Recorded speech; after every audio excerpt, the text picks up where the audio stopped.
I'm Ella Spira and I'm the co-composer and co-producer of Inala.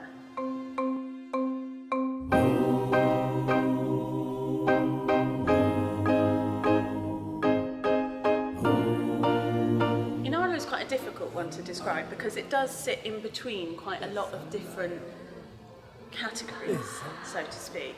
So we're somewhere between being a dance show, a musical and a concert, because you've got Ladysmith Black Mambazo alongside dancers who are all treated as one company, and the band are very visually on stage as well. And our set is minimal but impactful, and the lighting has been very, very specifically and carefully designed as well to be in keeping with everything that evokes this atmosphere of South Africa. But it is also something that, even if you're not particularly interested in South Africa, you will find things that you think, actually, I can relate to that, I understand that. It's got international themes running the whole way through, and that was the point in creating a UK-South Africa fusion and collaboration.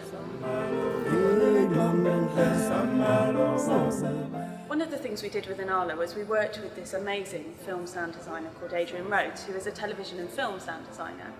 And he has almost become a part of the score. So he took all of these African animals and integrated them into the score and helped create the segues with my music between the songs. And as part of that, he tuned different sounds.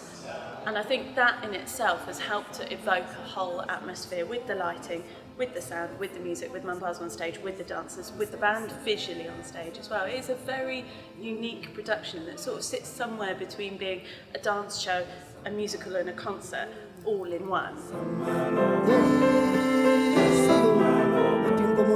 So working with Ladysmith Black Mambazo was a bit of a life dream for me, and I couldn't quite believe it when we met them and they were up for working on something with us.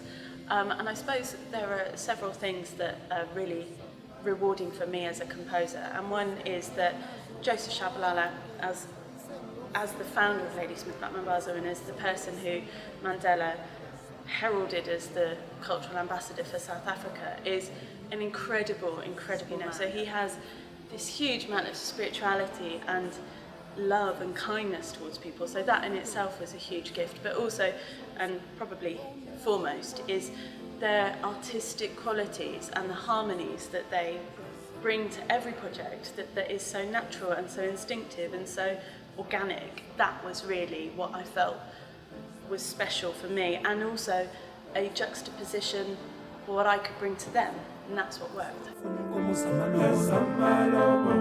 As a composer, when you start a project, you have to start at the beginning of the mountain, really.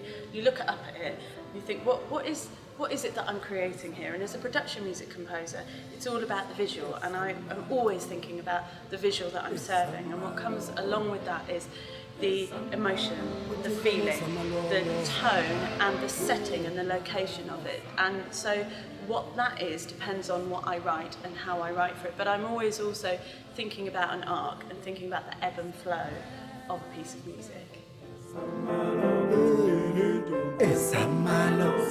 So with Inala, it had been a 5-year process before we opened the project. And it is an interesting one when you have all these theories and the ideas of what it will look and sound like all together.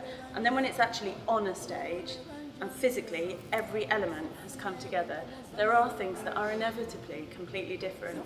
But the first bit of it was quite difficult, but it was an amazing thing. It's like the birth of a baby when you see this thing all coming together that you've worked on for so long. But I think because we'd worked on it for 4 or 5 years and we really had thought through every element, and we'd made a lot of mistakes along the way, and everybody does that and everyone has to be okay with the fact that you're going to make mistakes, we were in a very strong position to be able to deliver something to a high standard, and I think we did.